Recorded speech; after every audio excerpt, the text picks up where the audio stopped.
viu, meu filho? Para ver se que o projeto político-pedagógico do curso vai mudar e vai ficar mais difícil ainda para você.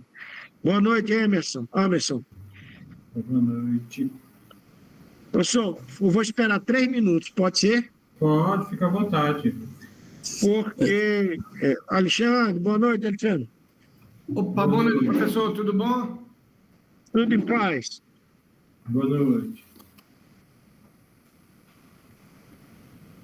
Você está na capital Potiguar? Não, professor, estou aqui Eu estava em Altaneira até ontem. Altaneira fica ali perto de Nova Olinda, quem está indo para o Piauí, né? Aí eu estou agora em Vaze Alegre. Vaze Alegre? Vaze Alegre fica a 90 quilômetros de Juazeiro do Norte, no Ceará. Sim, Ceará. Vai descendo ali para Juazeiro, ali na 116, aí dá uma quebradazinha para a esquerda. Josivan, boa noite. Professor, eu lhe encaminhei um e-mail aí, viu, hoje? Oi? Eu lhe encaminhei um e-mail aí hoje. Foi? Para qual e-mail? Porque eu estou com 6. Eita, então deixa eu me ver aqui. Foi para... Como eu estou aqui no...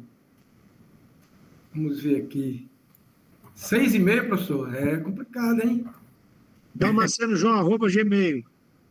Não, eu acho que é institucional, deixa eu ver. João Damasceno, jesuíte.epb.edu.br. Não, é verdade. João.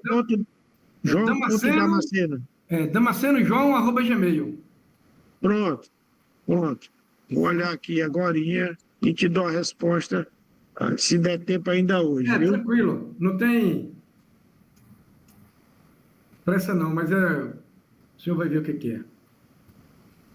Oxê, reprovado?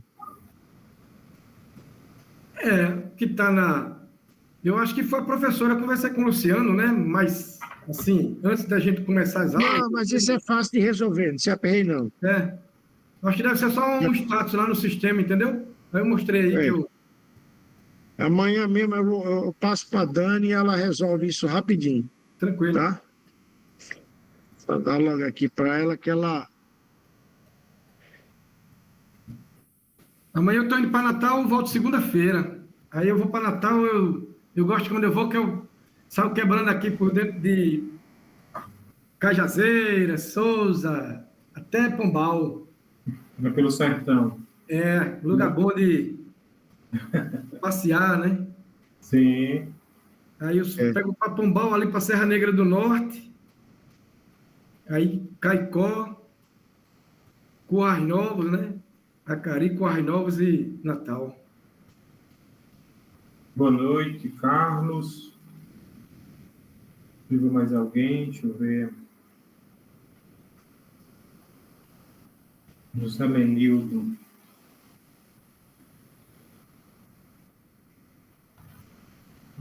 Alguém quer participar?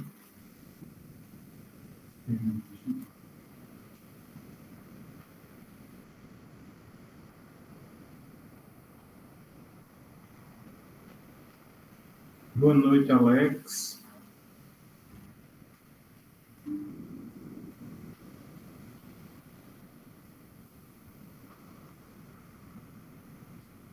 Eles têm interesses ligados a... Boa noite, turma. Boa noite, professor Bruno. Boa noite, professor João. Boa noite.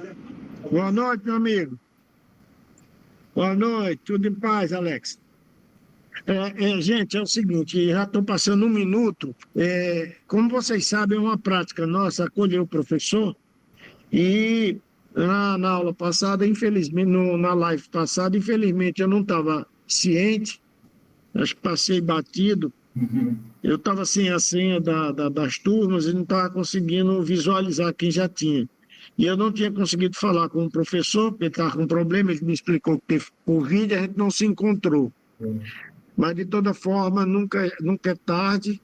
Então, eu gostaria aqui de pedir minhas escusas, reiterar meus agradecimentos à compreensão do professor de permitir que eu entrasse no momento da live dele e alguns esclarecimentos para que ele entre na dinâmica, porque eu não consegui conversar com ele e explicar. Ele tem uma experiência já vasta na área da EAD, mas cada curso tem uma dinâmica e na reunião eu expliquei algumas coisas e a gente não fez o memorial. Mas aí nada que impeça da gente dar uma orientação básica. Então, professor, eu queria lhe agradecer aqui com os alunos presentes, 21 alunos, nós deve ter uns 18, agradecer sua disposição, ter se submetido ao processo seletivo, e dar sua contribuição. É um momento pequeno, muito curto, mas você também já foi esclarecido sobre as condições, né?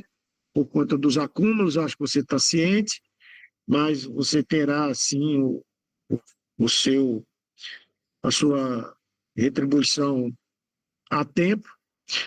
E na semana passada também teve um probleminha que eu não consegui lhe passar, e tem que lhe passar também, que você ficar atento, porque depois converso com Giovana da confirmação dos choques, viu? Das datas dos repasses da sua bolsa, tá? Uhum. Que eu acho que se mandar teu nome agora vai ser cortado. Mas, de toda forma, eu agradeço mais uma vez você por ter se disponibilizado a dar uma contribuição. Esse componente é um componente curto, mas ele tem uma importância muito grande, porque ele apresenta ao aluno, na verdade, eu acho que na reforma que vai ter curricular do plano do projeto pedagógico do curso, esse componente ele já vai integrar a parte que os alunos têm que ter de presencial e de extensão. Então, a contribuição que você vai dar a ele, o que o senhor vai dar a eles, é extremamente importante. Essa troca de experiência que você vai deixar com eles, essa interação, porque à medida em que você vai expondo, eles vão ter que interagir contigo, que é para que eles possam ter o direcionamento das linhas que você vai estabelecer para que eles possam produzir seus seminários. A gente já está pensando, inclusive, até em aproveitar esses seminários para eles fazerem apresentações públicas. Então, é extremamente importante que as dúvidas, à medida que você vai esclarecendo a sua rotina, a sua metodologia, claro, respeitando sua liberdade de cátedra, mas você tenha sempre a visualização que o seu componente, em que seja mesmo curto, ele dá uma importância muito grande, porque dá uma autonomia. Ele é o que, de fato, consolida a autonomia do aluno no processo do aperfeiçoamento dele na sua conduta enquanto professor. Porque o seminário ajuda ele a se libertar um pouco das amarras, daquela coisa vamos ser bem simples, da vergonha, da inibição. O seminário ele dá uma injeção de ânimo. Então, essa interação no momento que ele tem com você, que eles têm com você, é muito importante mesmo. Por quê? Porque são poucos encontros e nesses poucos encontros eles têm que dirimir todas as dúvidas possíveis. Então, essa troca, às vezes o componente pode até passar um pouquinho da hora prevista, exatamente por conta dessa questão deles terem que ter a linha e suprimir as dúvidas para que no processo de avaliação eles consigam ter êxito, tá certo?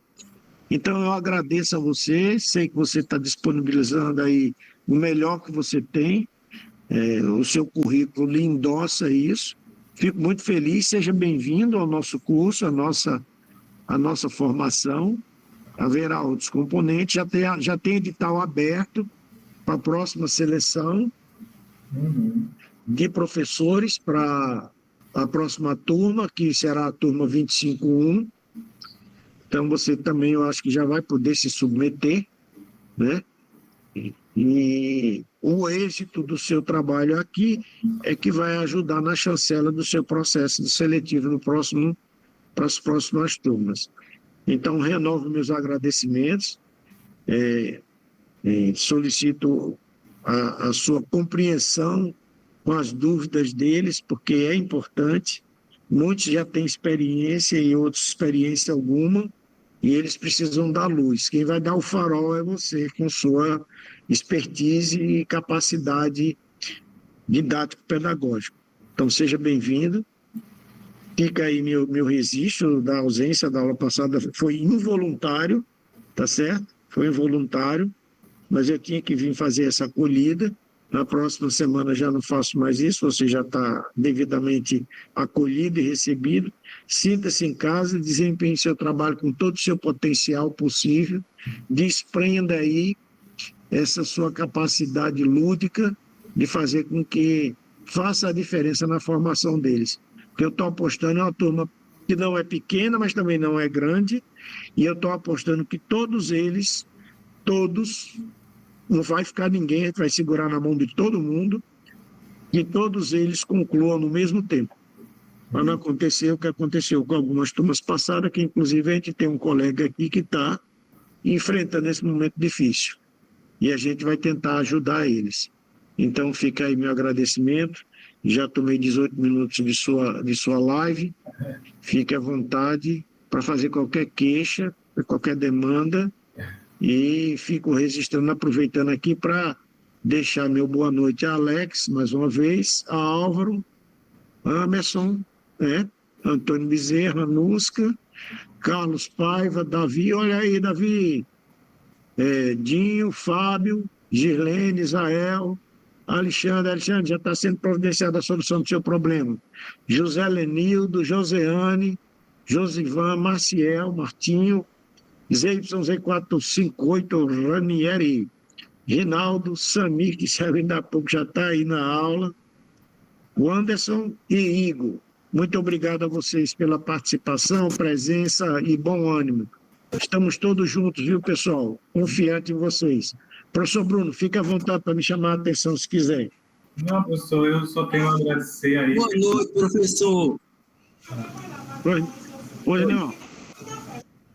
Deus Tato. falou. Pois não, pode falar, professor, desculpa. Eu só tenho a agradecer aí pela acolhida, né? Eu acho que o curso de Geografia é um curso que eu tenho uma certa afinidade, haja visto que eu já trabalho com as turmas de Geografia lá no meu campus, tem um curso de Geografia também, então essa é um curso que a gente tem uma certa afinidade, haja visto que a própria Sociologia e a Antropologia dialoga muito com essa questão do conhecimento.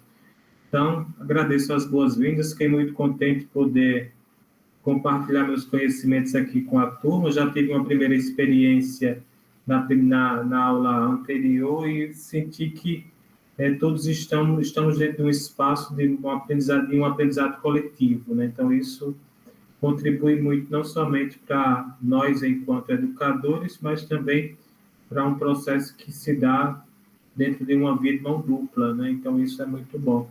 E em relação ao espaço virtual, a gente tenho tentado dinamizar o máximo possível, né? Então, isso já fica deixa um registro aqui também na turma, de a gente tentar desdobrar o nosso conhecimento dentro do espaço virtual, né? Então, isso eu acho que é uma das características do EAD que a gente tem que manter, né?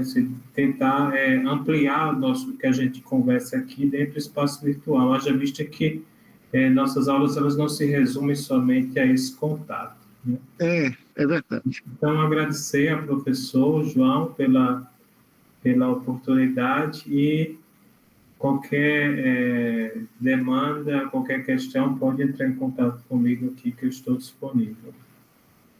Eu fico muito feliz, muito bom. É importante você, como sociólogo, ter a sensibilidade de perceber que o processo EAD, do meu ponto de vista, na minha perspectiva, na compreensão e nas leituras que eu faço, ele é inclusivo, em que pese todas as dificuldades, ele é um processo de inclusão. Então, nós temos que buscar todos os nossos irmãos brasileiros para vir para esse universo do conhecimento, da intelectualidade e, acima de tudo, da capacidade profissional que a gente pode desenvolver em cada um. Só precisa de uma oportunidade, e a oportunidade está aí. Então, renovo os agradecimentos, desejo a vocês uma boa noite, uma boa live com o professor, tirem todas as suas dúvidas, aproveitem ao máximo. Ele é um intelectual que tem experiência e eu acho que vocês só têm a ganhar. Boa noite, pessoal. Tudo de bom, professor? Muito obrigado. sucesso aí. Um abraço a todo mundo, gente. Tudo de bom. Obrigado. Até mais, tchau.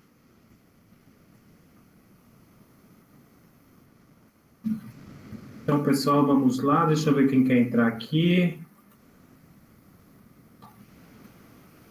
Leite.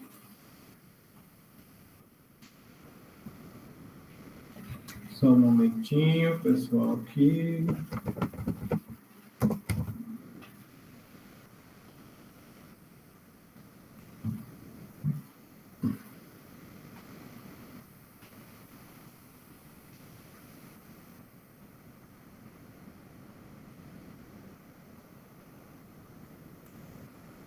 Deixa eu fechar aqui, só um momento.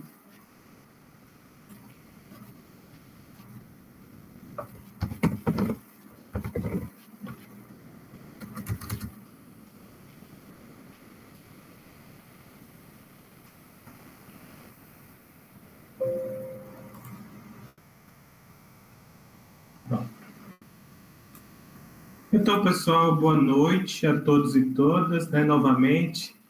Espero que todos estejam bem. Estamos agora no nosso segundo encontro, né, da disciplina Seminários Temáticos. Queria agradecer a presença de todos. Eu acho que a gente tem mantido uma certa dinâmica. Na última aula tivemos 24 alunos, agora estamos mantendo, né, essa frequência. Isso é muito bom, né, principalmente porque é um espaço virtual, e isso não quer dizer que a gente tem que deixar isso para depois, mas sempre manter esse espaço como um espaço de diálogo, não somente como um espaço, né, de interações. Então, o que é que a gente vai propor para a nossa aula de hoje? Na aula passada, nós iniciamos uma introdução ao debate dos direitos humanos, né, pensando como os direitos humanos eles se colocam, como eles se estabelecem, como há uma necessidade de retomar a dimensão de humanidade dentro da perspectiva dos direitos humanos, e ampliamos o debate no intuito de compreender não somente os direitos humanos como bases legalistas, né, como somente leis, mas também como perspectivas que vão para além dessas leis, né, ou seja, uma tentativa de compreender esses direitos humanos dentro de uma perspectiva sociológica, cultural e também humanística. Hoje o nosso debate ele vai aprofundar no sentido de que nós vamos trazer um elemento importante dentro da perspectiva dos direitos humanos, que é o debate sobre cidadania. Então, quando nós nos remetemos à ideia de direitos humanos, né, nós podemos pensar, primeiro, dentro de uma base legalista, ou seja, um conjunto de leis que tem como característica, né, a sua universalidade e a sua indissociabilidade, ou seja, são leis que estão concatenadas, interligadas entre si, mas nós também podemos compreender que os direitos humanos, eles se ampliam no sentido de que eles só podem existir dentro de um tripé. E um tripé que se dá, primeiro, dentro de uma ordem democrática, onde a sociedade ela se consolida e se entende como um grupo de sujeitos que possuem direitos, dentro de uma ordem baseada na igualdade e também dentro de uma perspectiva cidadã. Aí a gente pergunta, né, como esses direitos eles vão assumir essa categoria de universalidade? Então, uma das perspectivas que configura os direitos humanos como um direito universal, quando eu falo em direito universal, é um direito que ele se configura dentro de uma ordem global. Então, todos os países que compõem, né, o globo terrestre, alguns deles reconhecem os direitos humanos como um conjunto de direitos que garantem uma certa humanidade. Mas, quando nós pensamos os direitos humanos, nós pensamos também em determinadas instituições que promovem essa universalidade. Então, eu estou falando de quê? Eu estou falando, por exemplo, da Organização das Nações Unidas, da Unesco, estou falando da Organização Nacional dos Direitos Humanos, que se estabelece entre os vários países como reconhecimento dessas ordens. e a Organização das Nações Unidas, né? Então, esses direitos eles só conseguem se projetar a nível mundial na medida em que instituições fazem acordos internacionais, né? Então, essa ideia de humanidade, que vai se condensar em um conjunto de regras e direitos, ela só consegue uma projeção nacional na medida em que se estabelece dentro de uma ordem democrática, primeiramente. Segundo, quando ela se estabelece dentro de princípios e acordos internacionais que se dão a partir de instituições, né, a nível mundial, como a Unesco e a Organização das Nações Unidas, e na medida em que se percebe uma ideia, né, que é pautada na ideia de cidadania. Então, quando a gente fala em cidadania, a gente pensa em um elemento muito importante. Por exemplo, o Brasil reconhece a cidadania de determinados indivíduos. Geralmente são algumas manchetes de jornais. Esse debate sobre cidadania está muito em alta. Então, quando a gente fala de cidadania, a gente fala de um conjunto de pessoas que vivem em um determinado território, que possuem uma determinada nacionalidade e fazem parte de um conjunto de direitos que são reconhecidos por esses países. Então, cada país, ele cria a sua cidadania, né? Os Estados Unidos, a França, o Brasil, né? Então, essa ideia de cidadania, ela vai sendo costurada a nível mundial na medida em que esses países eles vão se articulando a partir de órgãos internacionais e reconhecendo que existe uma ideia única de humanidade. Então, os direitos humanos ele começam a costurar essa ideia de cidadania a partir dos acordos que se dão via a Organização das Nações Unidas e Unesco, né? Então, essa ideia introdutória que eu quero colocar para vocês é que cada país, a nível global, constrói uma ideia de cidadão, de cidadania, né? O Brasil tem uma ideia de cidadania, nós temos um conjunto de direitos que garantem uma certa cidadania brasileira, os Estados Unidos, a França, a Inglaterra, né? Sobretudo, né, os direitos humanos, eles possibilitam avançar nessa ideia de cidadania na medida em que reconhece uma humanidade única. Então, a gente, pensando em nível de acordos internacionais, pensando em nível, né, de construção de direitos que são universais, os direitos humanos ele atravessa as fronteiras entre países, né? Então, essa ideia introdutória que eu queria colocar para vocês, ela vai dialogar com o que a gente vai propor no desenvolvimento dessa aula, né? A ideia de se pensar um indivíduo único, universal, que possui determinados direitos, que extrapolam determinadas concepções de cidadania, ou seja, consolidam um bloco único, né? Então, quando a gente fala nos direitos humanos, esses direitos humanos eles surgem principalmente na sua dimensão internacional, logo após o genocídio imposto pelo nazismo na Segunda Guerra Mundial.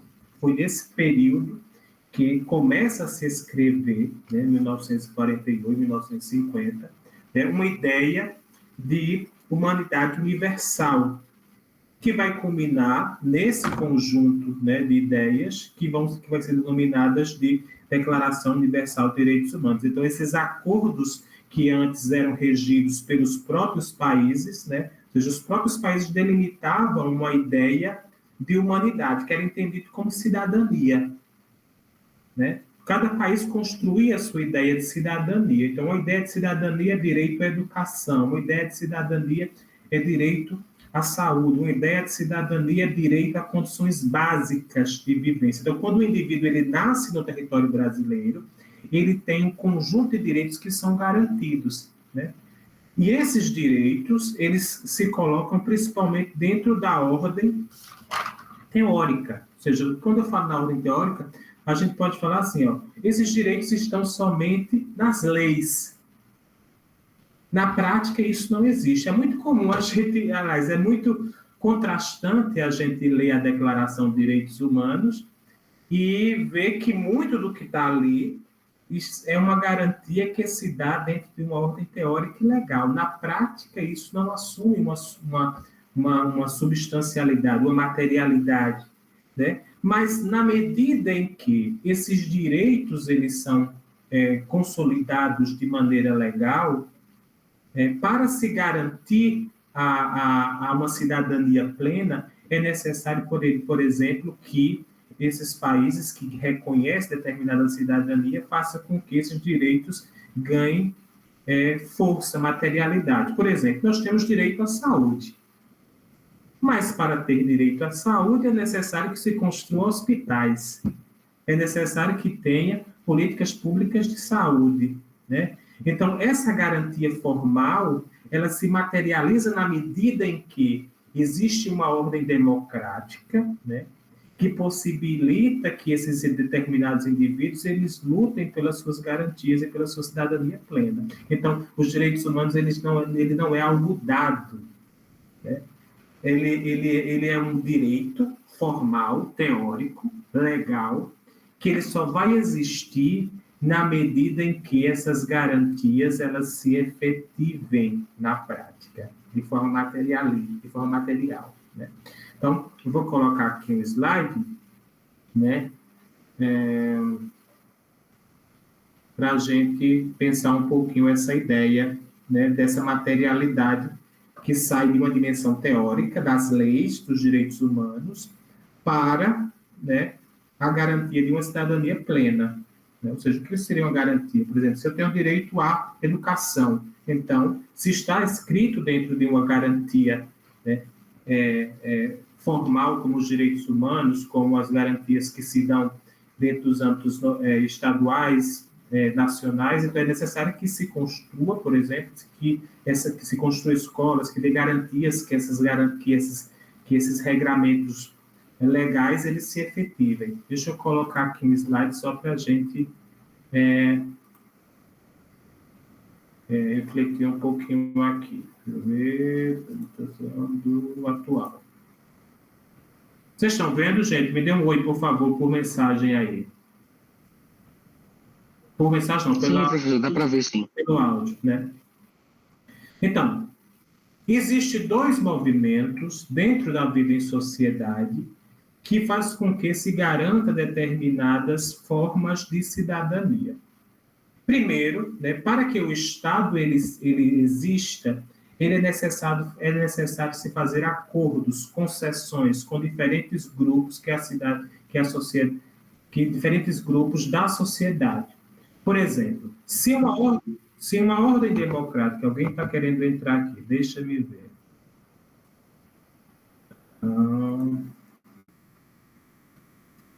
José Anderson. Vamos lá. Vamos voltar aqui.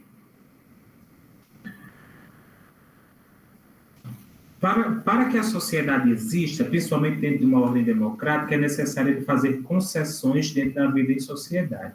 Então, todos os grupos que existem na vida em sociedade, eles estão o tempo todo buscando determinadas garantias dentro do Estado. Por exemplo, né, nós temos um parlamento, né, nós temos um governo que gere as leis, né, as regras em sociedade, mas para que essas regras existam é necessário que a sociedade ela se organize de forma coletiva, né, e busque atuar coletivamente, politicamente, por exemplo, através de associações, sindicatos, movimentos sociais, grêmios estudantis. Por que eu estou falando isso? Dentro dos direitos humanos existe o direito ao trabalho. E para que o trabalho adquira uma dimensão cidadã, é necessário que exista, né, formas organizadas formas de organização societária que essas garantias cidadãs elas se efetivem. Por exemplo, as garantias que hoje nós temos de férias, 13º, auxílio alimentação, tudo isso se deu a partir de movimentos que a sociedade configurou ao longo do tempo, né, e implicou, né, respingou dentro de um determinado aparato político que fez com que essas leis se efetivassem e a garantia plena se desenvolvesse, né, se efetivasse dentro dos modelos formais de Estado. Então, a sociedade moderna faz com que, né, dentro do próprio Estado, as demandas da sociedade elas se configurem de modo a se efetivar e garantir uma certa cidadania plena. Então, a ideia de cidadania ela só vai se dar dentro de uma ordem democrática, na medida em que grupos organizados, sejam eles associações, sindicatos, movimentos sociais, reivindiquem dentro do aparato do Estado um lugar e uma legitimidade, né? Então, tudo que a gente tem hoje, em termos, por exemplo, de trabalho, de educação, né? Se a gente pegar o Brasil de 1950, 60, nós tínhamos mais de 50% de pessoas analfabetas. Então, os movimentos sociais, eles se organizaram no sentido de que se garantisse escolas para todos, ou seja, uma escola pública, gratuita e de qualidade. Essa foi a ideia que se efetivou, né, em 1950, 60, né, para a garantia da escola pública. Então, por exemplo, o Sistema Único de Saúde, né, garantias trabalhistas, como eu falei anteriormente, 13º, férias. Então, isso só vai se dar a partir de movimentos que atuam dentro da vida em sociedade e implica, né, e reivindica dentro de uma ordem democrática que esses direitos sejam garantidos. Então, esse movimento reflete que esses direitos eles têm que sair, né, de uma ordem formal legal para se efetivar em sua materialidade. E essa efetividade só se dá a partir de movimentos dentro da vida em sociedade, né?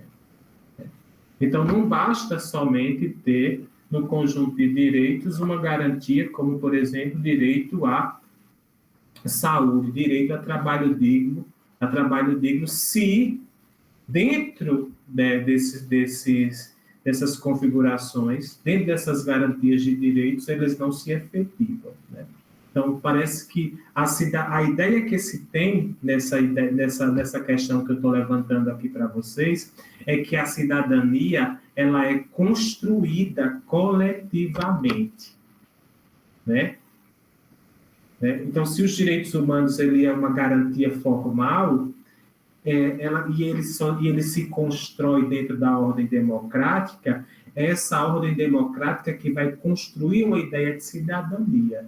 E essa cidadania ela se dá via também, né, movimentos sociais, associações, sindicatos, que visam a garantia desses direitos, né? Então, o Estado ele tenta negociar acordos para conciliar diferentes demandas que surgem na população. Então, um movimento, né? Ou seja, é um movimento que se dá via sociedade para garantia, né, dentro de um Estado de Direito. Isso alguns autores contratualistas vão chamar de Estado pluralista. A sociedade ela visa ocupar, né, dentro da ordem democrática, um lugar dentro do Estado, né, a partir dos seus movimentos internos, a partir de ações coletivas, a partir de associações, né? Ou seja, são órgãos coletivos que reivindicam a cidadania dentro do Estado, né? Então, por isso que é tão importante, né, esses movimentos, essas associações, essas ações coletivas dentro do próprio Estado, porque visa efetivação e construção dessa cidadania, né? Então, é nessa ideia de cidadania que a sociedade moderna vai se assentar. Então, aí a gente pergunta, a democracia ela é tão frágil, professor? A gente percebe que a democracia ela tem uma fragilidade muito grande, né? Por quê? Porque o que alimenta esse movimento das sociedades democráticas é essa efetivação da cidadania na medida em que ela é construída a partir da sociedade, que vai imprimindo a sua ideia, a sua marca dentro do próprio Estado, né? Então, nós temos uma ideia de Estado pluralista, que recebe as demandas da vida em sociedade e são processadas, né? Então, essa ideia de cidadania é que todos temos direitos e deveres, né? E ela se dá, e ela é construída socialmente, ela não é dada. Então, muitas vezes a gente tem uma ideia de cidadania como algo dado, já pronto. Mas a cidadania ela é construída paulatinamente na vivência em sociedade, né? E são garantidos determinados direitos e deveres dentro da ordem democrática. Então, essa ideia de cidadania, nós vamos agora retomar um pouco a ideia de Hannah Arendt, né?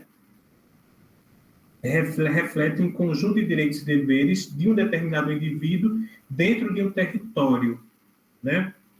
Ou seja, esses indivíduos, eles têm determinadas condições básicas de vivência dentro da sociedade e são garantidos dentro desses direitos, né, até agora, foram construídos essa ideia de direito a partir dos direitos sociais, civis e políticos. Dentro do território brasileiro, nós temos essas três garantias, mas isso foi construído a nível mundial, né? E Hannah Arendt diz o seguinte, que cidadania é o direito de termos direito, né? É o direito de ter direito, né? Então, essa ideia de cidadania ela foi construída paulatinamente ao longo do tempo, na medida em que, né, essa sociedade ela começa a reivindicar um lugar dentro da ordem democrática.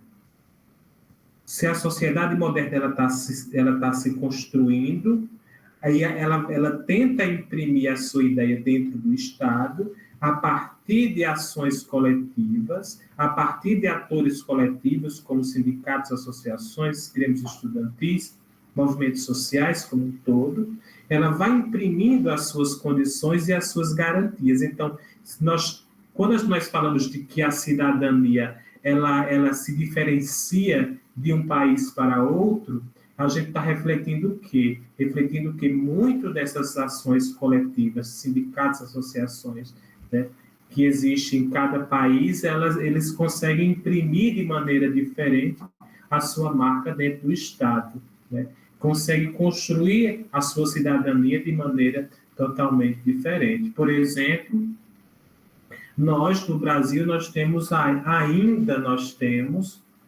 as universidades públicas.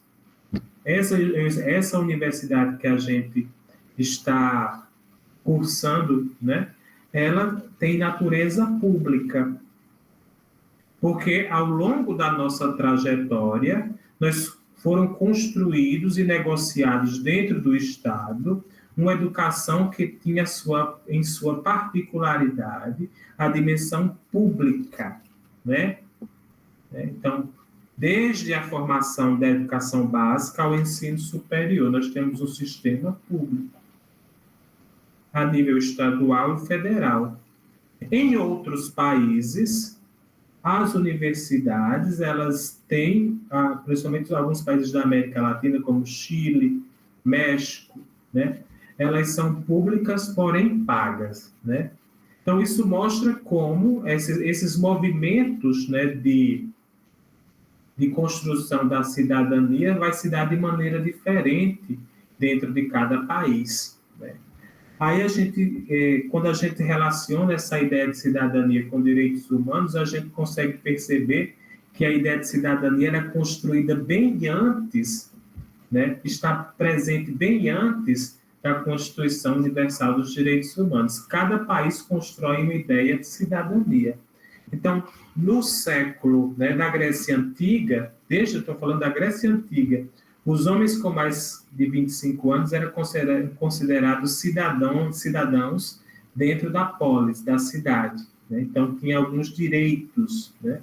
Então, essa ideia de direitos, né, elas estão fortemente presentes na construção das cidadanias de cada país. Quando a gente fala em cidadania, a gente está falando de um indivíduo que ele possui direitos. E esses direitos, eles foram construídos, né? Essa ideia de cidadania foi construída dentro de um determinado território. Então, isso é muito interessante para a geografia, por quê? Porque nós temos, em cada território, existe uma ideia de cidadania, de direitos, né? E os direitos humanos, eu estou falando de cidadania no primeiro momento, cada país construindo a sua ideia de cidadania, e os direitos humanos costurando essas formas de cidadania a partir de direitos universais, né? Então, isso é muito importante, gente, a gente perceber isso, porque os direitos humanos ele começa a nivelar, né? A perceber que é necessário se construir uma ideia universal de cidadania, né? Então, essa ideia de cidadania que é construída, né, paulatinamente em cada país, significa que é um indivíduo que possui determinados direitos que foram garantidos, foram plenamente conquistados, que saiu dessa ordem que nós vimos anteriormente, dessa ordem legal, que conseguiu avançar, fazer um movimento de sair de uma ordem legalista, formal, e adquirir uma materialidade. Quando eu falo isso, eu estou falando do quê? Estou falando, por exemplo, dos direitos humanos, todos têm direito à saúde, à cidadania, a lazer. Então, se um determinado país ele vai conceber uma ideia de cidadania, ele tem que avançar para além dessa ordem formal e materializar, por exemplo, direito a lazer, construção de praças públicas, né? Direito à saúde, construção de hospitais, políticas públicas de saúde, sistema único de saúde, direito ao trabalho, garantias como 13º, férias. Então, isso mostra que, dentro de ordens democráticas, esses grupos eles conseguem avançar na construção de uma determinada cidadania, de sair de uma ideia formal, né? De uma ideia formal e ir para além dessa ordem legalista.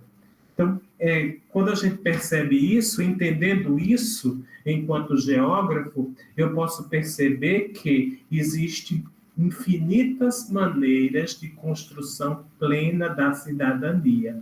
E há uma necessidade, e sabendo que há movimentos diferentes na construção da cidadania em diferentes países, eu posso pensar em um aparato formal que ele é universal, que é o que, minha gente, a Declaração Universal dos Direitos Humanos, que constrói uma ideia universal de cidadania, né?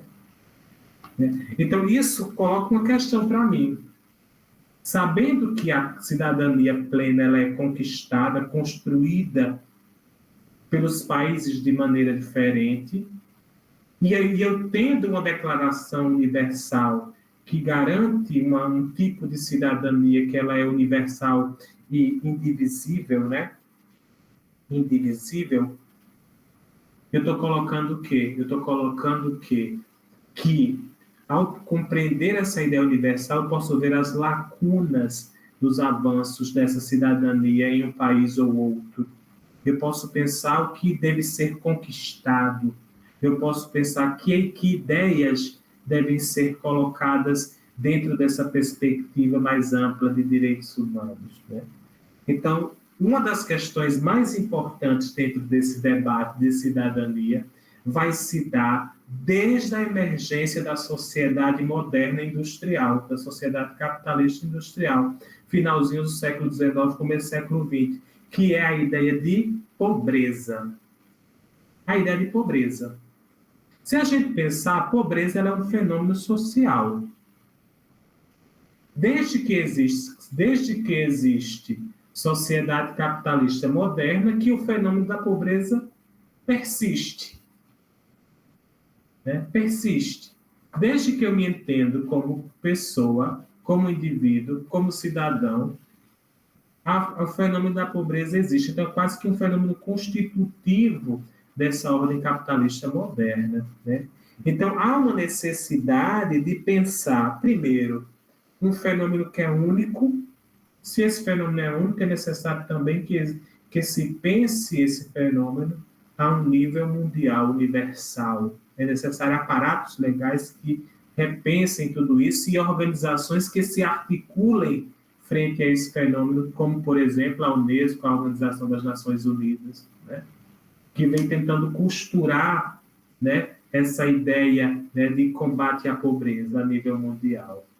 Então, se é um fenômeno que atravessa todos os países e persiste, né, é necessário compreender quais os mecanismos, como eu posso construir um aparato legal que garanta tudo isso. Então, os direitos humanos ele conseguem condensar, né? Possibilitar a criação de uma ideia universal e, ao mesmo tempo, se pensa uma ideia universal, como eu falei anteriormente, se nós temos direitos que são garantidos a partir de regramentos, de leis, de regras formais, legais, teóricas, é necessário pensar esse fenômeno a nível mundial, a nível de modo a articular, né, instituições de combate a esse tipo de fenômeno que é a pobreza, né? Então, essas são questões importantes que ao instrumentalizar os direitos humanos enquanto um conjunto de leis, eu consigo, né, pensar esse fenômeno a nível global. Por quê? Porque é um fenômeno, porque é uma declaração que ela é universal. Ela não pensa, né, a ideia de pobreza, por exemplo, desarticulada da garantia de direitos básicos como a cidadania, a educação, a saúde, né? Então, essa ideia de cidadania, ela vai se dar a partir, né, de 3 direitos que são categorizados como direitos civis, né, direitos políticos e direitos sociais.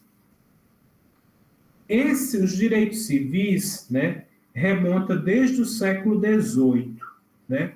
São os direitos do cidadão a exercer uma liberdade individual, acesso à liberdade de expressão, ir e vir, proteção à propriedade, exercer uma crença, relacionar-se com a vida individual em sociedade, e os direitos civis surgiram na Inglaterra, consolidando no século XVIII. Né? Os direitos civis surgem na Inglaterra. Essa ideia de direito civil surge na Inglaterra, e até hoje ela começa a se internacionalizar, mundializar, né, a nível de reconhecimento global. Então, nós temos essas ideias presentes dentro da nossa Constituição de 88, né?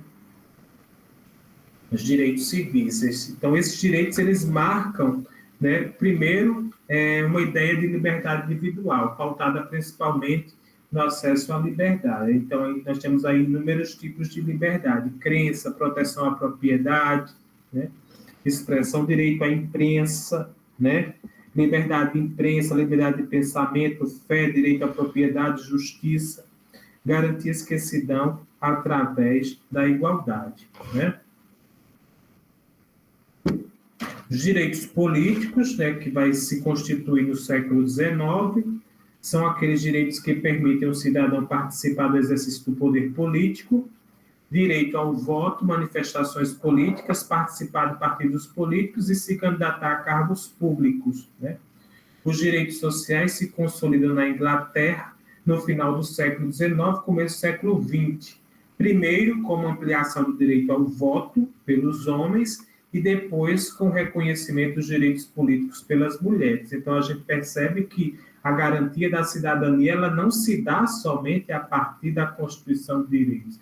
A cidadania ela é construída socialmente, né? Aqui nós temos direitos políticos que se deram aos homens. Somente as mulheres começaram a votar, né, com o passar do tempo, principalmente na Inglaterra. Então, essa ideia de direitos civis mostra que a cidadania ela vai sendo construída. Ela não se dá somente a partir dos direitos humanos, ela vai sendo construída ao longo do tempo, e essas ideias vão se ampliando na medida em que vão se reconhecendo uma ideia de sujeito universal, né? E outra característica são os direitos sociais. São aqueles que garantem o mínimo de bem-estar econômico e vida digna, de acordo com o padrão do país e da época. São exemplos de direitos sociais, direito à educação, saúde, aposentadoria na velhice. Os direitos sociais ganham força com o movimento operário europeu, né? Como eu falei, estava falando no começo da aula que esses direitos eles só se constituem na medida em que existem movimentos dentro da sociedade que visam a garantia desses direitos, buscam assumir um lugar, né, dentro do Estado. Então, os direitos sociais ganham força com o movimento operário europeu, quando buscava prover a todos os cidadãos, né, saúde e educação pública, né?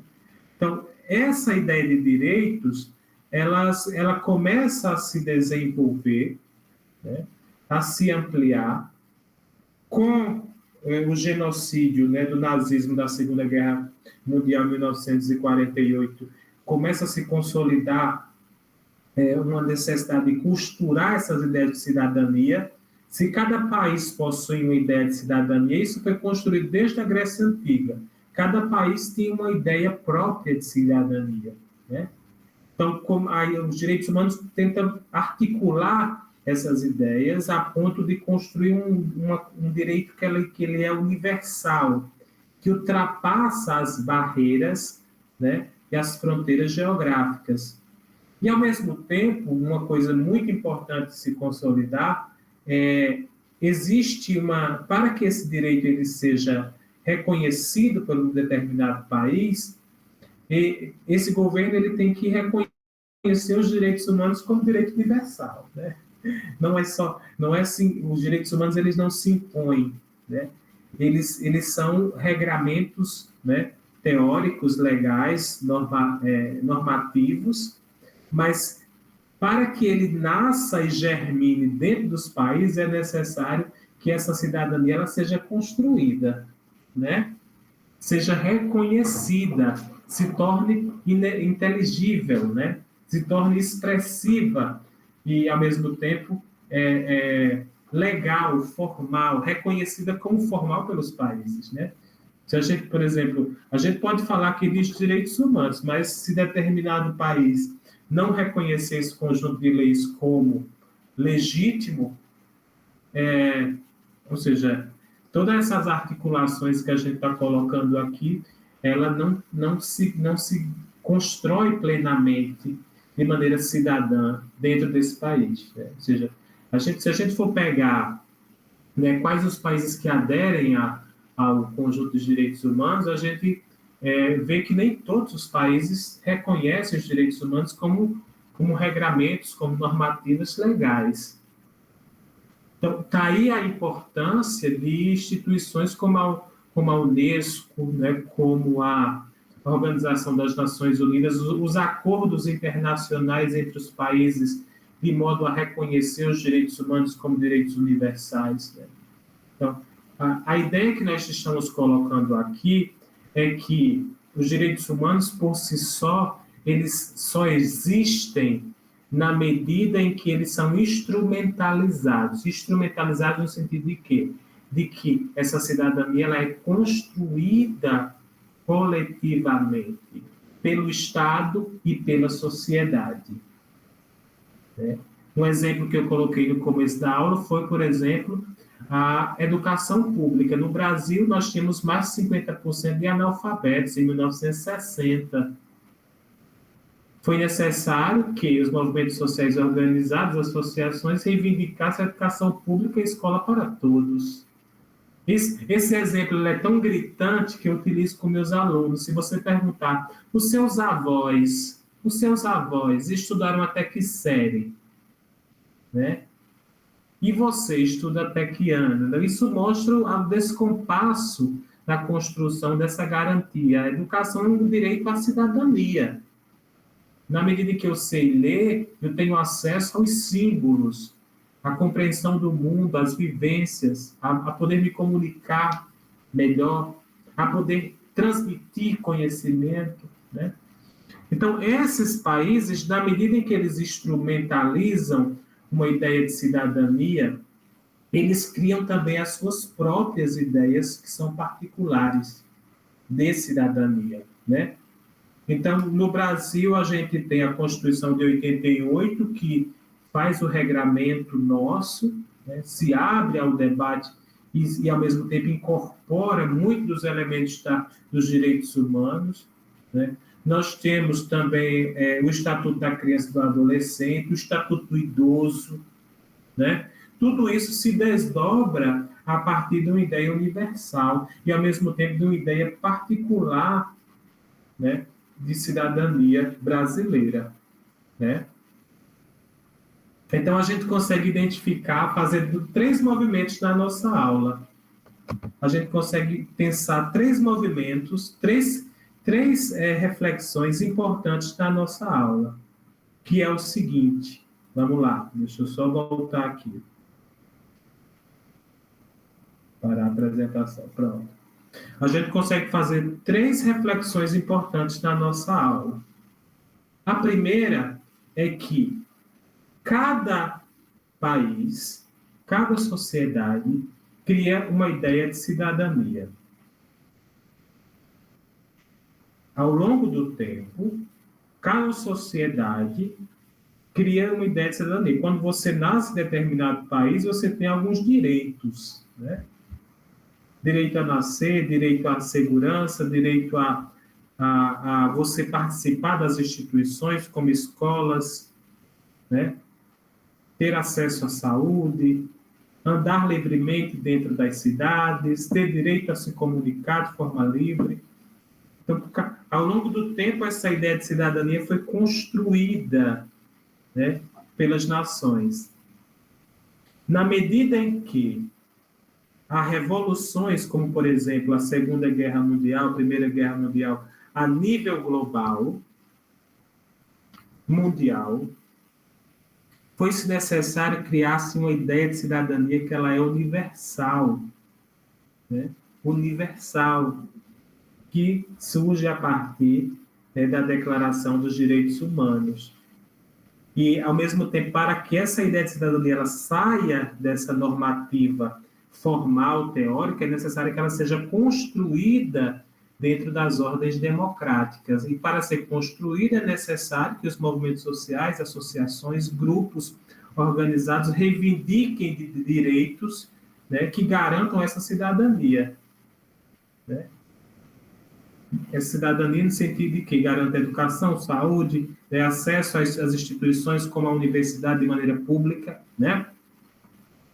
E, na medida em que se constrói essa ideia de cidadania universal, esse modelo vai se desdobrar dentro dos países de maneira particular. Nós fazemos um movimento inverso, né? O que era universal começa a se desdobrar em ideias, né, de humanidade, né, que, por exemplo, vai se dar a partir da Constituição de 88, do Estatuto do Idoso, do Estatuto das Crianças e do Adolescente. Então, a gente tem ideias particulares, cada país constrói a sua ideia de cidadania. Daqui a pouco se constrói um direito que ele é universal, que para que ele exista tem que se efetivar na prática. E a partir desse direito universal, que é a Declaração dos Direitos Humanos, se desdobra outros documentos, né, a partir dessa ideia de humanidade e cidadania, de maneira, né, particular, a partir de cada país. Então, no Brasil, nós temos a Constituição de 88, temos o Estatuto da Criança e do Adolescente, que vai se desdobrando. E, ao mesmo tempo, a gente percebe que, né, muitos desses direitos ainda não se efetivaram. Aí a nossa crítica aos direitos humanos, né, que a gente escuta muito aí, né, na internet, nos grupos de WhatsApp, é que são ideias que só existem no papel, né? Só existem dentro das normativas legais, elas não não têm fôlego para se efetivar na prática, né? E, ao mesmo tempo, a gente consegue entender que esses movimentos, né, eles só se dão, só se estabelecem na medida em que essa cidadania ela é construída coletivamente, né? Essa cidadania ela se constrói coletivamente e ela vai adquirindo fôlego na medida em que, né, a sociedade ela se organiza e ocupa um lugar, regulamenta-se, normativa dentro da perspectiva do Estado. Então, a nossa ideia aqui, né, dessa aula de hoje, não é somente dialogar sobre o que são os direitos humanos, quais as suas finalidades, quais as suas questões, Mas o que a gente pensou na aula de hoje é entender que a garantia de direitos ele está para além das normativas escritas, né, das leis que existem no papel. Essas leis elas são somente trampolins para que essa cidadania ela se efetive. E para se efetivar, é necessário que ela seja construída por todos nós, no sentido de que isso ganhe fôlego e ocupe um lugar, né, enquanto característica legal, formal, normativa dentro do próprio Estado. Né? Então, para que a cidadania exista, ela se coloca dentro de uma tensão, né, na medida em que é necessário se garantir direitos, mas é necessário que a sociedade se movimente para que essa cidadania plena se efetive, né, de maneira digna e plena. Né? Então, é dentro dessa ideia que a gente vai avançar na próxima aula, na próxima quinta, né, para pensar um pouco sobre, né, o debate da cidadania e relacionando principalmente a dimensão geográfica e educacional. Né? Vamos lá? Alguma questão, gente? Samir já está na frente. Quem mais quer fazer algum comentário? Tem alguma dúvida a colocar? Professor, boa noite. Pode falar, pode falar. Eu gostei muito da tua introdução, né? E dizer que, de fato, o direito e o exercício do direito nem sempre andam juntos. Aliás, é bem difícil que andem juntos numa sociedade desigual. A desigualdade é justamente o espelho, é o reflexo de que o direito e o exercício do direito não estão andando juntos, né? Então, por exemplo, a gente sabe que nós temos na Constituição o direito à moradia, mas não tem reforma agrária no Brasil. Então, a gente sabe que muitas lutas, elas existem e vão permanecer existindo, e propositadamente que elas continuem existindo, para que a população jamais acesse o direito de fato, entende? Então, a população ela permanece numa situação de luta ou de inércia total, por falta de conhecimento ou simplesmente porque nós somos, como Milton Santos diz, o tempo todo encantados com as fábulas, né, que são contadas para a gente pela televisão, pela mídia, para que a gente não se preocupe com o nosso direito de fato e nem exerça o nosso direito, o nosso pensamento. E aí a gente percebe que garantias, elas quase não existem, né? E que os direitos eles estão sempre muito frágeis. A qualquer momento eles podem ser tirados, ou eles podem ser diminuídos, ou podem ser suplantados por outros interesses. Então, assim, o exercício do direito, ele é a única garantia que nós temos de que estamos utilizando ele. Então, quando você tiver um direito a algo, utilize. É a melhor forma de você garantir que ele exista. Então, a gente ainda está lutando, continua lutando, e me incomoda a inércia da sociedade atual, como, por exemplo, a gente vê o preço do imóvel na área urbana, né? A minha geração é a geração que menos vai acessar o direito à moradia, porque ele está ficando economicamente inacessível para a minha geração. Então, é uma geração que não tem dinheiro para pagar 150 mil, 200 mil, 300 mil numa casa, $500 mil. E o preço do imóvel, e a tendência é aumentar, a tendência é ficar pequenos lotes muito minúsculos. A gente não vai ter, ao mesmo tempo que o governo quer que a gente tenha filhos, tenha família, que o boom populacional aconteça, né? Que a gente já sabe que o Brasil está diminuindo de tamanho em população. Ao mesmo tempo, é o mesmo governo, né? E eu não estou falando de partido, estou falando do estilo de governo, mercado capitalista, impõe para que a gente não tenha essa liberdade de ter família, essa liberdade de viver com saúde, plenamente, desfrutando dos nossos direitos. e tendo acesso ao mínimo, que eu não digo nem é o que é o bom e o melhor, é o mínimo, que é o acesso à moradia que está lá na Constituição. Então, a gente é uma luta triste, ingrata. Eu digo que estamos do lado ingrato da situação, né? Que é o lado da luta.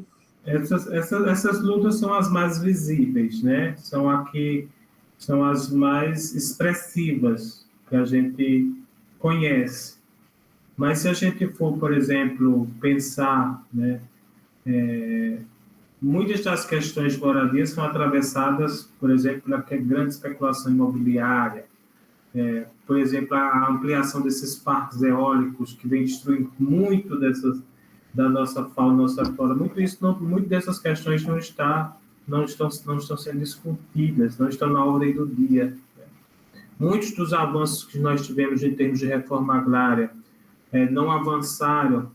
Muitas das demarcações de terras indígenas que nós tivemos, né, há 8 anos passados ainda continuam praticamente, né, paralisados. Então, tudo isso são questões que a gente começa a refletir e a dizer o seguinte, né, a importância da necessidade de construir uma cidadania plena para além dos direitos, né, para além de normativas legais. E que essa ideia de cidadania que nós pensamos enquanto direito, ela se dá somente a partir de movimentos que a sociedade realiza. Porque se a gente pensar em reforma agrária, se a gente pensar em demarcação de terras indígenas, se a gente pensar em garantias de, por exemplo, de acesso a pessoas negras nas universidades, se a gente pensar em programas de educação à distância que chegue para as pessoas que não têm acesso às universidades, tudo isso não foi dado assim de forma oferecida, tudo isso foi reivindicado. Muitas questões foram reivindicadas e assim, desde quando eu começo a entender que os direitos existem, né, e que essa cidadania ela é construída, eu entendo a necessidade de não somente participar desse direito, seja ele garantindo condições mínimas, mas ao mesmo tempo de preservar tudo isso. Então, se hoje a gente tem escolas públicas, né, a gente tem que também proteger que essa ideia do caráter público ela se mantenha. A gente consegue, por exemplo, ver hoje o grande incentivo de projetos educacionais chegando nas escolas públicas, ou seja, o grande capital, em vez de investir na escola pública, ele cria projetos educacionais e vende como se fosse uma mercadoria. Agora nós vamos melhorar as condições de educação, então vocês compram um projeto educacional que vocês vão desenvolver dentro das escolas, né? Então, esse modelo, muitas vezes, que nos é colocado, inviabiliza uma construção de uma educação para todos. E a gente entende que, se nós temos um processo de cidadania que era construído coletivamente, ele pode ser destruído também ao longo do tempo, né? Isso é algo que pode se estabelecer, né? E Professor, se ele é construído, ele pode ser desconstruído, né? Pode falar. é bem sorrateiro, né? Bem sorrateiro essa ideia, por exemplo, que você citou agora de projeto de educação. É o mercado dizendo, olha, nós estamos tentando destruir a educação e estamos oferecendo nós que destruímos, nós oferecemos a solução. Vocês são incapazes de construir qualquer projeto de educação que solucione. Mas a ideia é essa. A ideia é precarizar ao máximo a máquina pública para depois chegar à iniciativa privada e dizer assim, olha, nós salvamos tudo isso. Essa é a ideia. Pode falar, Girlene. Boa noite, professor. Eu ia fazer um comentário, né? Só que fui contemplada com a sua fala e a fala de Samir, que era sobre os movimentos sociais, né? Muita gente acredita, acho que por falta de conhecimento, que o MST ele luta só pelos direitos de reforma agrária, né? E eu sou assentada, assentada da reforma agrária e fiz parte de um acampamento que ficava em Sumé, no Cariri, né? E através do MST, do movimento que a gente participava lá, eu pude participar de várias buscas desses direitos, só que de outras instituições, outros sindicatos, que não eram relacionados à reforma agrária, né? E aí trazer alguns exemplos. Eu participei de uma cidade chamada Camalaú, no Cariri. Ela, para passar a transposição do Rio São Francisco, teve que abrir e estourar o balde do açude dessa cidade. E lá existe uma associação de pescadores. E as mulheres de lá, elas trabalhavam com o beneficiamento das escamas dos peixes, né? Fazia artesanato com essas escamas. E como teve que estourar o balde do açude para que comportasse a água da transposição que por ali ia passar, foi embora o peixe dos pescadores e foi embora as escamas que essas mulheres trabalhavam. E para reivindicar o direito delas e lutar por elas, elas chamaram o MST. Sim. E assim, vários outros sindicatos de professores e tudo mais, e o SUS, né? O movimento tem participado durante esses 40 anos de existência dele, né? Oficialmente, né? Era só essa contribuição. Eu me lembrei muito, Girlene, que uma das ideias dos direitos humanos, né, é que ele seja universal, todos acessem, né, e indivisíveis. Ou seja, não é possível separar ou priorizar um direito. Não se prioriza educação em vez de saúde, não se prioriza acesso à terra em vez de educação. Esses direitos, eles estão interligados. Existe uma relação, né, de um em relação ao outro.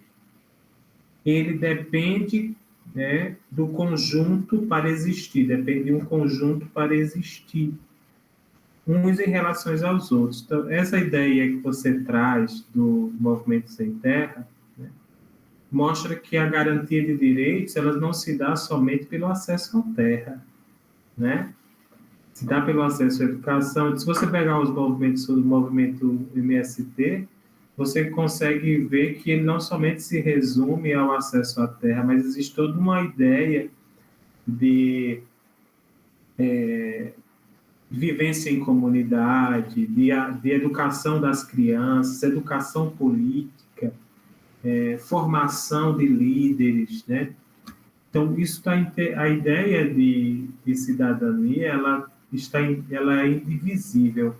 Ela é acesso à terra, acesso à saúde, acesso ao trabalho, acesso à moradia, para assim se garantir uma cidadania plena, né? Pode falar, Girlene. Minha apresentação ao movimento, ao MST, foi através do CDSA, o campus da UFCG, Sim. lá em Sumé. E, assim, a visão que eu tenho não é a visão que está aí nas mídias, né, dessa marginalização toda, né? Eu pude participar de muitos trabalhos, assim, aí já é correspondente, né, à reforma agrária, mas, assim, eu pude participar de muitos trabalhos que buscavam, no caso, assim, o fechamento das escolas do campo, que tinha a finalidade, né, de contextualizar aquela educação para aquelas pessoas da comunidade, né, protagonizando eles dentro da metodologia de ensino. Eu participei de uma titulação de uma comunidade quilombola. E, assim, resgatar a história dessa comunidade quilombola e colocar dentro da comunidade, porque eles não sabiam que eles eram quilombolas. Então, fazer o resgate dessa história, apresentar para eles, fazer com que eles já desenvolviam, mas não tinha conhecimento do que era a cultura deles, né? Então, isso para mim foi muito rico. Eu tenho uma visão totalmente diferente do que circula aí nas mídias. Sim, Muito bem. Mais alguém, gente, quer colocar alguma coisa? Algum comentário? Josivan, Antônio, Aniele, Álvaro, Martins, José Alexandre, sintam-se à vontade se quiserem fazer algum comentário.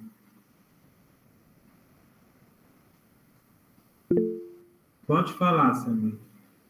Professor, eu pegando o gancho, é porque já passou muito da sua introdução, né? Mas lá no início você estava falando sobre os direitos universais, os acordos internacionais e de como há uma chamada para que o máximo de países, né, da comunidade internacional adotem a Cartilha de Direitos Humanos, né, da ONU. Como fica, assim, alguns países que não têm a mesma ótica sobre o que seriam os direitos universais, porque a gente sabe que a moral ela ainda é a cartilha de muitos países, né? E a moral ela é mutável, dependendo de cada lugar. E aí, como é que fica, assim, questão da educação, né? O acesso ao direito a algumas pessoas nesses países, né? A gente sabe que... Cada país ele possui uma soberania. Nós sabemos que cada país tem a sua soberania. E alguns, né? E quando a gente fala em direitos humanos ou quando a gente fala em cidadania, a gente está falando em democracias. Existem diferentes tipos de democracia. Tem a democracia representativa, tem outras tipologias de democracia. E, primeiro, para que os direitos humanos eles sejam adotados, eles têm que entender que existe uma necessidade de compreender esse indivíduo em sua humanidade. Para entender em sua humanidade, isso coloca um desafio aos países de avançar em termos da sua moralidade. Muitos países não reconhecem, não têm sensibilidade. Então, os direitos humanos, ele se torna um conjunto de direitos que podem ser adotados ou não, né?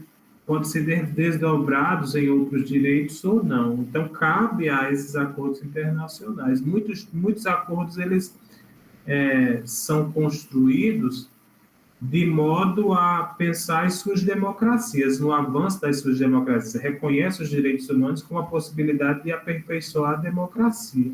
Mas nós sabemos que nem todos os países têm uma ideia de democracia como a nossa, né? de respeito, de tolerância, de garantir direitos sociais, civis, dentre outros, né? Então, fica de fora, viu, Samir?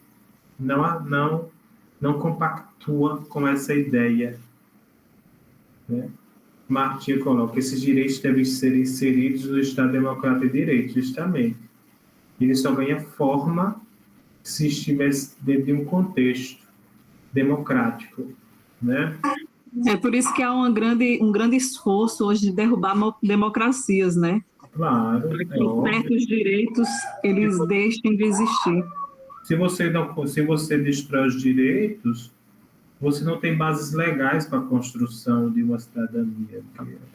A garantia, o direito ele possibilita que a demanda da sociedade ele se burocratize dentro do Estado. O que é burocratizar dentro do Estado? É que a sua demanda ela tenha um lugar dentro de uma ordem democrática, burocrática e, ao mesmo tempo, de caráter burocrático. Por exemplo, se você é trabalhadora, o salário mínimo é o mínimo que você pode receber. Você não pode receber menos que aquilo, não. Você tem que ter direito a férias. Você tem que ter direito a seguro-desemprego. Então, são direitos que eles são minimamente consolidados, dão condições mínimas, né, a esse indivíduo se entender enquanto sujeito. Claro que nós sabemos a necessidade plena de construir essa cidadania. Né? E o Estado Democrático de Direito ele é uma ferramenta que possibilita essa construção, né, com muito esforço. Em 1789, Antônio falou, Na França foi instituído o direito universal do homem e do cidadão, justamente, direitos anteriores. Os direitos humanos depois da segunda geração, com base em 1789. Justamente, a gente tem 5 gerações, que eu vou falar na próxima aula, das gerações de direitos humanos. Nascemos com os direitos dos homens, né? Esses direitos tinham certas limitações, e posteriormente ele se ampliou para os direitos humanos como um todo. Pode falar, Ranieri. Professor, eu queria só compartilhar aqui com os colegas.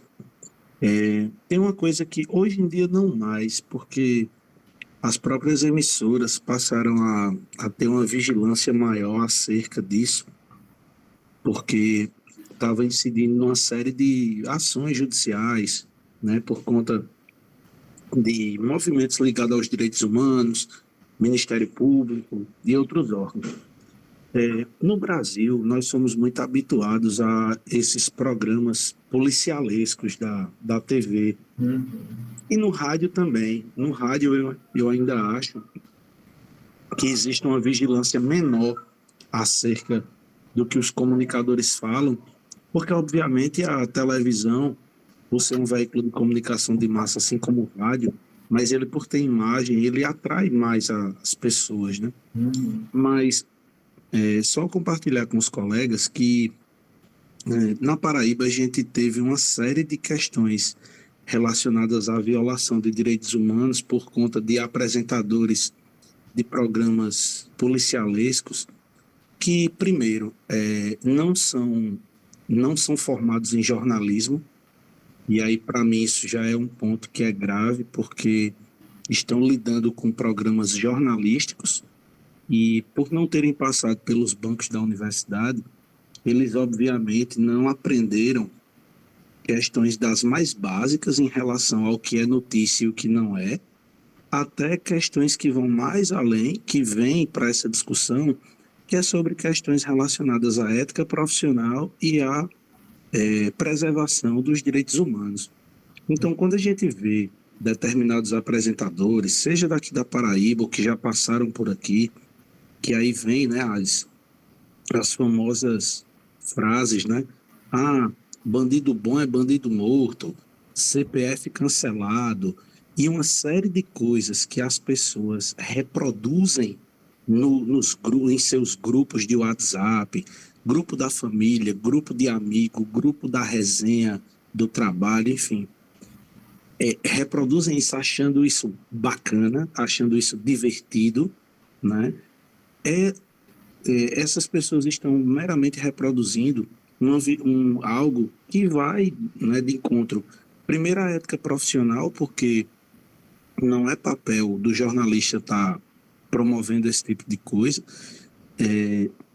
vai além da questão dos direitos humanos, porque, inclusive, na época que eu trabalhava na TV Correio, o programa do meio-dia, né, que na época era apresentado por Samuca, era um programa que ele era acompanhado diariamente por uma comissão formada por órgãos e pessoas voltadas para a questão da defesa dos direitos humanos, porque existia a exibição de imagens que eram inapropriadas, por exemplo, pessoas assassinadas sem aquela que eu sou de uma escola, eu trabalhei nas afiliadas Globo, e na Globo não se mostra imagem de pessoas mortas, nem com aquele borrado que geralmente a gente vê na TV, porque aquilo ali não interessa absolutamente ninguém, aquela imagem, né? Ali você só está propagando, você na verdade está propagando a violência, né? Porque você está mostrando a violência na sua raiz, vou dizer assim, e ali você só está causando sofrimento para a família que está vendo aquela imagem, isso independentemente da pessoa que foi assassinada, se foi alguém que cometeu um delito ou o que quer que seja. Então, só para trazer, professor, essa reflexão aqui sobre a questão de que os direitos humanos e a preservação deles é algo que está no nosso dia a dia. E às vezes a gente, na empolgação de achar bacana, porque o ser humano, às vezes, ele tem, alguns, né, tem um senso de fazer justiça com as próprias mãos mais do que outras pessoas, E no final das contas, eu sou um cara muito preocupado com essa questão, e principalmente em relação à minha primeira formação, que é jornalismo, que todos os dias a gente vê pessoas, não vou dizer profissionais, a gente vê pessoas que estão em veículos de comunicação cometendo absurdos, como desse tipo, é o CPF cancelado, é o bandido bom é bandido morto. E só para finalizar, eu acho que o maior exemplo que eu posso contar disso é que um apresentador aqui, um comunicador aqui da Paraíba, quando ele foi preso, o esquema de questões relacionadas à corrupção, compra e venda de mandato, enfim. Quando ele foi preso, a primeira coisa quando as pessoas que estavam privadas de liberdade souberam que ele estava lá, aí disseram assim: ei, bandido bom é bandido morto, né? E agora que tu tá aqui? Então, são essas coisas que merecem reflexão. Obrigado, professor, pelo espaço. Obrigado a você. Eu acho interessante essa ideia, né, porque está muito naturalizada de associar aos direitos humanos a direitos de bandidos. Mas o que você coloca, Ranier, é interessante, porque o que a gente vê nesses programas policiais, né, eu acho que nem programas policiais é uma coisa, né? Programas como esse são outras. É tipo uma naturalização do ódio, ou seja, isso termina consolidando uma ideia que o tempo todo a gente tem que estar vigilante, a gente tem que agir com as próprias mãos, e o Estado ele não tem nenhum poder sobre isso, né? Mas é um debate interessante, né, que assim, a gente às vezes se contamina ao estar vendo esses programas. Hoje eu não consigo mais assistir o programa desses policiais. Eu acho muito agressivo. Eu acho muito a palavra acho que é perturbador mesmo. Eu acho que você não é uma banalização muito grande do ódio, né? Ou seja, você almoçando e por mais que você saiba que bandido que cometeu um crime, ele tem que ser preso, ele tem que pagar a fiança que ele fez. E se isso é obrigatório, né? Fez o mal, tem que pagar, né? Mas isso ser noticiado, isso ser incitado de maneira tão assim veemente na hora do almoço, na hora que a gente está comendo, na hora do finalzinho da tarde, isso chega a ser bem cansativo. Vou pedir para Samir agora, rapidinho, depois Maciel. Professor, eu gostei da fala de Ranieri, o que também me lembra o que comumente, ou pelo menos nos últimos tempos, tem acontecido no Brasil é o apoio, por exemplo, a golpes de Estado, né? A ideia de que dando um golpe você estaria salvando o país, quando na verdade o que as pessoas não entendem é que no campo do direito, quando o golpe acontece, ou pelo menos a tentativa do golpe acontece, você substitui a jurisprudência atual, o Estado de Direito atual, você substitui por um direito que é acordado numa sala fechada com os autores do golpe, por exemplo. Então, o teu direito de ir e vir, ele é decidido por quem está dentro daquela sala. O teu direito à vida vai ser decidido por quem está naquela sala. E aí você não entende que você está você está abrindo mão do seu direito ao mesmo tempo. Você não está abrindo mão, você não está tirando o direito do esquerdista que você tanto odeia, você está tirando o seu próprio direito, a sua vida, ao direito de ir e vir, ao direito de falar, de expressão, de liberdade de expressão. Então, as pessoas elas não entendem que no campo do direito é bem grave. Não é simplesmente uma bravata, ou uma coisa midiática que está acontecendo. No campo do direito acontece uma derrocada de direitos que vão caindo em cascata. E aí há uma substituição de todas as instituições, há uma substituição de tudo que foi acordado durante tanto tempo, as conquistas, que não são só minhas, são suas também. Então, é bem complicado. Eu vejo o Ranieri enquanto jornalista, que eu sei que para ele deve ser difícil ouvir. Para mim também é muito difícil ouvir pessoas apoiando golpes de Estado, sem entender a gravidade do que elas estão pedindo, principalmente no campo do direito. Sim. Marcelo. Boa noite, professor. Eu tenho uma pequena dúvida. Em relação à Lei 11.645, de 2008, ela torna obrigatória o ensino de história afro-brasileira indígena no ensino fundamental e médio, mas eu queria saber se ela seria um exemplo de direito civil, já que o senhor falou anteriormente de direito civil como sendo um direito à prática religiosa. Eu queria saber se essa lei é algo que está separada, mais para o lado da educação, que eu não sei se nessa disciplina pode-se trabalhar também o fator religioso, indígena e afro-brasileiro. A minha dúvida é essa, se é um exemplo de direito civil. A lei, nessa lei, que é a lei de você ensinar, né, conteúdo afro-brasileiro e indígena na escola, ela vai ser uma lei específica dentro da Lei de Diretrizes e Bases da Educação. Então, ela configura como uma garantia de direito também. É como se fosse um desdobramento. Você gostaria de ter colocado isso, Marcelo? Porque ela é um desdobramento, né, da Constituição de 88, que tem como elemento primordial, né, o debate que vai se estabelecer na Declaração de Direitos Humanos. São formas de desdobramento. E a educação, o direito à educação se desdobra na garantia de direitos a acesso à cultura, né, dentro da escola, né.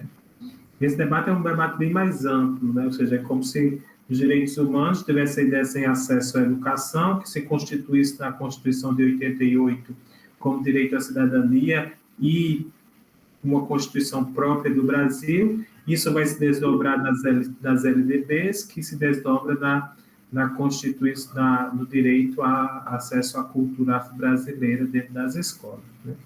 É a garantia de direitos sendo desdobrada dentro das legislações, né? Mas para ser efetivada tem que tomar forma na prática. Pode falar, Davi. Professor, boa noite aos colegas. Eu gostaria de dar uma contribuição em relação à fala de Ranieri. Professor, é o seguinte, eu vejo que essa temática dos direitos humanos, e até que o senhor frisou aí, pejorativamente, quando muitas pessoas dizem direitos humanos, né?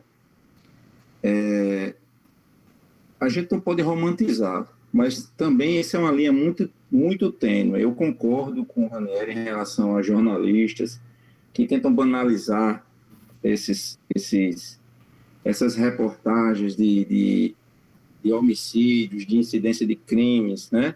Você liga o jornal, parece que está já jorrando sangue pela tela da TV, e isso é ruim, como o senhor falou, na hora do almoço você está almoçando, está passando lá um homicídio e está lá o jornalista falando um monte de coisas desagradáveis, né?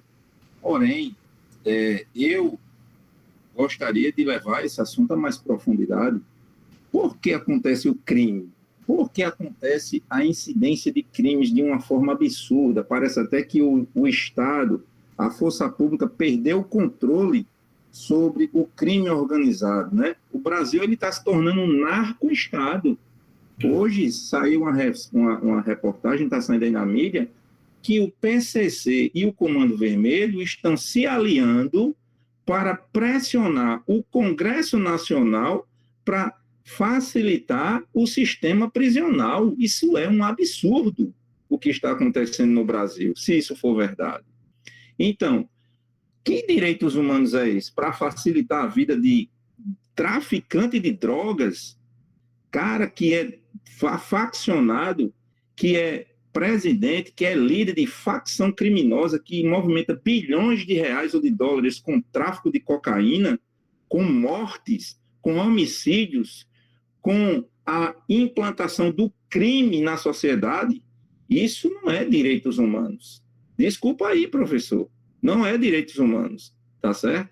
O que a gente tem que fazer é pressionar os nossos governantes para que haja um endurecimento das leis penais, do Código Penal brasileiro. Eu sou a favor disso. Eu sou a favor disso. Quem comete crime tem que estar preso. Não é para estar solto, não. Eu vejo aí muitos homens, vou dizer homens porque em sua maioria, políticos, que cometeram diversos atos criminosos comprovados, foram julgados, condenados, recorreram em uma instância, duas instâncias, três instâncias, quarta instância, embargo de declaração, embargo não sei de quê, foram presos e milagrosamente foram descondenados. Não foi perdoada a sua pena, não, foi descondenado. E muitos conseguiram alcançar cargos públicos, políticos novamente. Isso é um descarate para o cidadão de bem. Aonde estão os direitos humanos do cidadão de bem, que paga os seus impostos, que quer um país justo, uma sociedade livre e ordeira?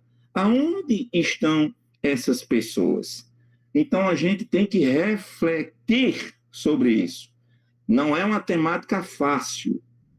Direitos humanos não é uma temática fácil. Existem várias nuances que têm que ser levadas em consideração para que o verdadeiro direito humano seja justo para todos e não para classes privilegiadas. Os direitos humanos eles têm que ser amplo e restrito para todas as classes sociais.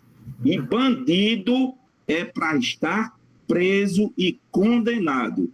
Se for comprovada a sua inocência, que seja perdoado e seja reintegrado ou ressocializado à sociedade novamente.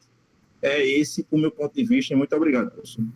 Bom, eu acho que o que a gente está colocando aqui, David, não foge dessa ideia de que bandido ele tem que estar preso, não. Eu acho que o que a gente colocou desde o começo da aula é que nós estamos falando de direitos e garantias de direitos humanos. A gente não está dizendo que os direitos humanos é uma bandeira para bandido, não. O que a gente está colocando isso é de maneira bem mais ampla. O direito à liberdade, o direito à segurança.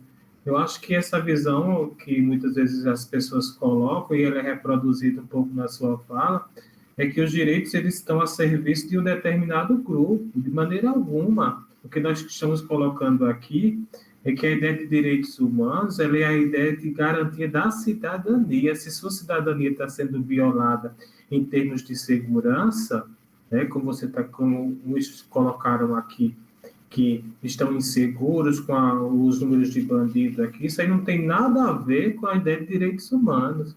Essa ideia ela foi associada, né, e foi legitimada para muitas vezes dizer que o quê? Que todos os direitos que foram conquistados até agora são direitos que se associam à ideia de bandido, de defender bandido. Eu acho que isso é um reducionismo que está no senso comum tão grande que a gente acaba reproduzindo, né, e acaba achando que direitos humanos se resume a isso. Não é isso. O que eu estou colocando aqui desde o começo da aula é algo bem mais amplo.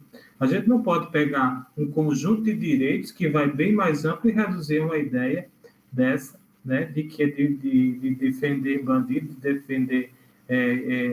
eu acho que isso seria um reducionismo e muitas vezes uma reprodução de uma ideia de um senso comum muito grande, né? Eu acho que a nossa ideia da nossa disciplina é aprofundar esse debate, não reduzir a uma ideia de senso comum. Isso muitas vezes se reproduz uma ideia rasteira, sem reflexão crítica, e muitas vezes que está aí no senso comum e a gente não faz nenhum esforço para entender.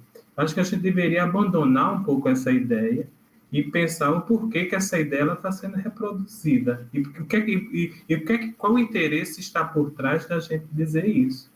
O bandido tem que estar preso, cometer um crime tem que estar preso. Concordo perfeitamente com você. Agora, associar a ideia de direitos humanos à defesa de bandidos, isso aí já é uma reprodução, muitas vezes rasteira, sem reflexão crítica, e que a gente traz o senso comum à tona como se fosse uma verdade absoluta. Esse não é o nosso papel enquanto geógrafo, muito menos enquanto intelectuais que refletem a ideia de direitos humanos de maneira mais ampla, né? Então, nosso movimento a ideia que a gente está querendo colocar aqui vai para além desse senso comum. E a proposta de nós, enquanto intelectuais, é entender que muitas vezes essas ideias elas estão permeadas por reflexões que têm interesses, formas de pensar e deslegitimar garantias que devem ser para todos. Será que é o que a gente está colocando? Será que essa ideia de dizer que é para todos, os direitos humanos têm que ser para todos, a gente acaba reproduzindo a ideia que é para um determinado grupo específico, né? Eu acho que isso é problemático. Mas, enfim, gente, a nossa proposta ela está para além disso, né? O que a gente está colocando aqui está para além disso, dessa ideia de que direitos humanos se resume à defesa de bandidos. Eu acho de maneira alguma a gente está querendo reproduzir essa ideia, muitas vezes, muito menos romantizar. Nós somos pessoas intelectuais que não estamos propondo, não levamos isso que a gente está colocando aqui não é algo, não é brincadeira, né? A gente não está brincando aqui, nem criando uma ideia ilusória. Eu acho que o tanto de exemplos que eu dei aqui para vocês, de educação, de saúde, de garantia de acesso à dignidade, à cidadania, eu acho que toda essa construção, se a gente for resumir a ideia de defender bandido, a gente está jogando toda a nossa reflexão crítica e fazendo uma reflexão rasteira sobre tudo que a gente estudou nesse tempo todo aqui, né? Então, essa não é a nossa proposta. Mas fica um registro importante para nós do que a gente não deve pensar, e assim, pensar o porquê que essas ideias elas são reproduzidas, né? Sabendo que o bandido que fez algo ruim, ele tem que ser preso. Isso é óbvio. Isso está colocado de maneira evidente, né? Mas por que se associar sempre isso aos direitos humanos, né? Será que a causa disso tudo reflete um conjunto de direitos, né? O porquê disso, né? Então, fica a reflexão aqui para a gente se propõe a pensar. Eu acho que cada um tem que fazer a sua reflexão própria, né? Cabe a mim colocar um conteúdo aqui, vocês fazerem as suas ideias, né? Meu conteúdo não vai de encontro a essas ideias, não tem nenhum propósito de fazer essa romantização de maneira alguma, isso seria desqualificar tudo que eu coloquei aqui para vocês. E a nossa proposta é pensar isso de maneira ampla, né? Pensar em mais acertos do que ganhos. Tá bom, gente. Então, eu vou passar para mais algumas informações aqui para vocês. Nós temos lá na plataforma, né, os artigos, né? Vocês necessitarão fazer uma leitura de um dos artigos daquele e produzir um fichamento. E outra coisa, essa atividade, serão duas atividades. Uma delas é o fichamento, vocês vão pegar um dos artigos daquele lá do livro, vão fazer um fichamento, e depois vocês vão se organizar em grupos de até 4 pessoas para produzir o seminário. Semana que vem nós vamos se reencontrar para a gente conversar, né, sobre como será o seminário. O seminário eu vou dar a ficha avaliativa para os tutores, eles irão avaliar a partir das ideias que eu vou propor para eles. Então, nós vamos ter mais um encontro na próxima quinta, né? Quarta-feira de cinzas, né? Na quinta-feira tem aula normalmente. Então, primeira coisa, vocês terão, para a nota ser inserida no sistema, vocês terão que fazer um fichamento de um dos artigos daquele livro e preparar o seminário para ser apresentado aos tutores, que farão a avaliação a partir dos critérios que eu vou apresentar. Pode falar, Anuska. Professor, boa noite. Eu tenho 2 dúvidas. A primeira dúvida é relacionada ao fichamento. No caso, o fichamento, ele vai ser vinculado a uma nota e o seminário a outra? Sim. Aí a segunda dúvida, em relação ao seminário, pode ser até 4 pessoas? Sim. Ou, no caso, pode ser dupla, ou trio, ou quarteto? Até 4. Então, ela pode ser individual. viu? Tá Mas, certo. assim, Obrigada, viu? a proposta é que seja 4. Eu proponho que seja 4 para vocês, né? Sejam 4, até porque para vocês posteriormente se organizar para as apresentações futuras, né? A proposta é que seja até 4. Professor, eu estou aqui no plantão, estava no monitoramento. No caso também pode ser só uma pessoa fazer Não, o seminário não. Tem que ter pelo menos 2. Seminário não. 2 ou 3. No mínimo 3. De 3 ou 4 pessoas. Tá certo. Viu? Não, é isso que eu estava aqui no monitoramento, no plantão. Sim. Aí eu tive que se ausentar um pouquinho de sua aula, porque a gente não pode usar celular, né? Eu já coloquei lá, eu coloquei uma instrução lá no Moodle, né? Tem uma instrução lá para vocês lerem e fazerem. Eu vou já pedir para a tutora abrir uma pasta, né? Para abrir uma pasta lá na plataforma. E eles vão abrir essa pasta para vocês colocarem o material lá. No máximo é isso, gente. Ficou alguma dúvida em relação à avaliação? Alguma questão? Professor, só trazer uma dúvida que Ranieri conversou comigo, nós vamos fazer juntos, em dupla, graças a Deus. Obrigada, Ranieri. Sobre o envio do fichamento. Se no caso eu entendi na última aula que você tinha dito que era para a gente escrever um trabalho em comum, né? Cada um com sua parte, sua contribuição, sua pesquisa, e a conclusão seria uma opinião formada individual, ou é a opinião da dupla? E aí seria o mesmo fichamento para ambos postarem no seu ambiente? Fica a critério de vocês. O importante é que vocês façam a parte escrita e apresentem o seminário. A ideia é essa, viu? Fica a critério de vocês. Se quiserem fazer individualmente, beleza. Se quiserem fazer Pode ser artigo? Pode ser. Fiquem à vontade. Viu? Obrigada, viu, professor? Certo, gente? Uma boa noite para vocês. A gente vai se falando. Qualquer questão pode mandar lá na plataforma.